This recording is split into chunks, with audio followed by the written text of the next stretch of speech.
For you, what was the most valuable and the biggest thing that you think you've learned inside the club, or what do you think is will new people most appreciate who come into the program?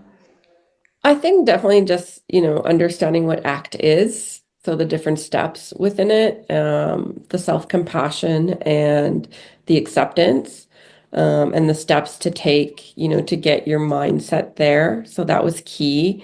Yeah. And then having those weekly calls, I mean, those were vital in the beginning because we're not only connecting with you, we're connecting with other members in the community who are going through, what you've been through, and everyone understands.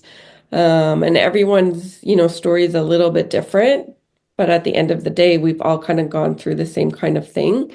And then having you being able to address everyone individually has been super helpful. And I know as the community grows, we have a larger community and the group calls are bigger. So I think, having that first intro 3 month kind of program, especially as a beginner, would be super helpful because it gets you into that mindset.